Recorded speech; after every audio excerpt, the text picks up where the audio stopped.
Okay, guys, I'm gonna try to make this quick and short. This is information about something that I wanted to say that is helpful, especially for those of you that have kids that are learning and is still this is still the right time for many of them probably to add more stuff to their game, and one of them is a slice. And this is related to Dan Evans that played Alcaraz last night and or early this morning.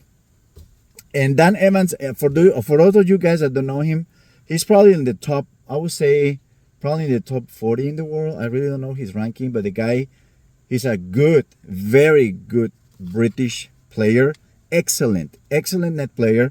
And it turns out that every time I see people playing Alcaraz, they're always, especially on Alcaraz second serve, they're always trying to return with top spin. Pretty much everybody. And I see so many. I've seen so many matches where I see the players even on the first serve, but a lot of times on the second serve, trying to hit with top spin, and the only thing that they do is they get that ball to Alcaraz perfect strike zone, and they don't change it. And one of the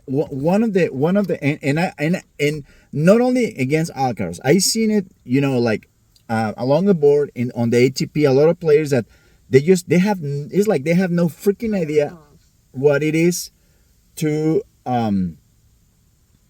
return a second serve with slice. They think that, oh, it's a slice, then it's a defensive shot. I don't want to do that. When if you go back and I mean, there you look at a lot of the matches, Federer matches playing against the big servers, second serves, he was driving them crazy because of his slice. So that's why I would say, if I were one of the ATP pros nowadays, and I wanted to improve my slice, especially if I know I'm gonna have Alcaraz on the picture from now on, I will go to Roger and say, hey, please give me 4 weeks, give me 6 weeks, teach me how to hit the slice the way you did it. Because this is what I'm talking about. Many times, as you remember, like in the final of the US Open, Medvedev and Djokovic, and Medvedev on the second serves, he's moving all the way back, as far back as possible. If he could go up the breachers, and stand up there on seat number 568, he would have done it.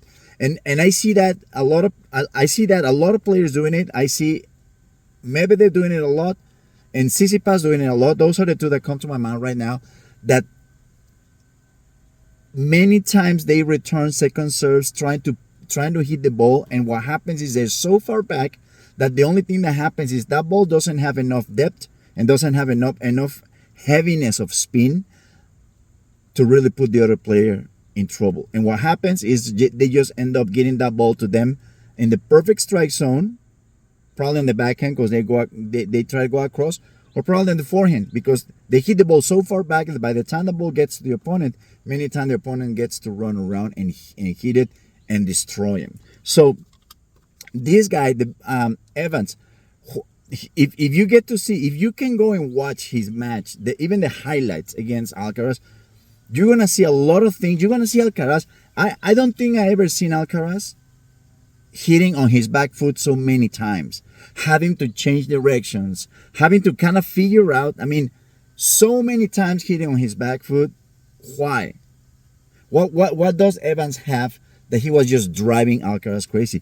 The guy has a one-handed backhand slice, one-handed backhand, but he hits a lot of slices, and his slice is not one of the best slices of the game, but he's not just pushing the ball. He's got a pretty good slice, and he was like getting on that second serve of Alcaraz so many times and just getting that ball on the rise, and putting that ball on, giving the ball back. You say, okay, I'm not gonna hit a winner, I'm not gonna get you in trouble, but you know what? I'm not gonna give you the ball where you like it in your strike zone. So many times. Please go watch the highlights, and you're gonna see how these guys. This is a masterclass of what you can do to a hard hitter, especially if you're playing a two-handed, a guy who's two-handed backhand. You're gonna drive it off the wall if you develop a good slice, you know. This is something that you as a dad, if you probably have a kid, if you probably know someone that a kid that needs to develop it, it's worth really pushing the kids to learn a slice, not only because it's gonna get you out of a lot of trouble, but also because it's rare. It's a very rare breed nowadays when the people that can hit a good slice. It was more back in the day. It was more. You will see more guys that had a pretty good slice. Nowadays they don't practice as much. Why? Because they don't hit it as much. So one of the things that I like that I like about watching Alcaraz and Evans is that Evans is a net player. So whenever he could, he would come forward. He wasn't really expecting to expand the points. So if he hit a good shot and he will see Alcaraz, he's gonna have to change direction, and he's hitting behind Alcaraz, he will come to the net, even if he lose a point. But he just wanted to get him off balance. One of the things that Evan has, he has a pretty decent forehand. Unfortunately, his strokes, they're not that good from the baseline. He's got a pretty good forehand. The backhand, where he has time, he swings away, but it's not really like a great shot. But he moves the ball around pretty good. So even when you don't develop, and even when your ground strokes are not that good, a good slice is something that can help you a lot, especially if you really develop it, and especially if you are playing two-handed backhand. People that hit two-handed backhand. This is something that is worth pushing the kids to learn. I know in the U.S. we don't do that. They pretty much, you're trying to teach kids slices, and they say no, never mind, I want to move on. If you try to do, even in clinics, they almost pretty much they say no, don't waste your time, let's try doing something else. So let's pay attention to that. And yes, one of the things that you can pay attention is going back, go back, and if you can find on YouTube one of those highlights of matches of Federer versus Isner or Query or those big servers, and you're gonna see it getting those slices on the second serve a lot. Why? Because that was pretty much the best way to get these guys picking up balls that were shots that come like really low, and it's not just that they stay low. If you learn a good slice, that ball is not only stay low but also moving around, curving. So whenever that the slice is not only a tool it's a defensive tool, but it's something that you can add to your arsenal of weapons especially when you're playing. If you're playing people that are really tall and they don't move very well, if you're playing people that they have trouble kind of picking up balls that are low, even if you have someone that comes to the net a lot, sometimes you're really nervous and you're not going to be able to be hitting a lot of passing shots. Well, make him volley, play the ball low.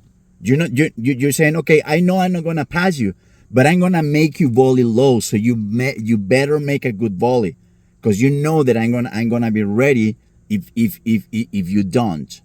And many times, just to start the point, when the guy's coming to the net, that is something that gives you a lot of it gives you a lot of peace of mind, just thinking, I know I'm not gonna pass him, I just want to be able, I don't want him to hurt me that much, I just gonna make him volley, I'm gonna let him show me how good he is picking up those balls, I'm gonna let him show me how good he is with his backhand on the really low balls too. And then from there you can start building up the point. Okay, well, I hope it helps you guys, and I'll see you next time. Thank you.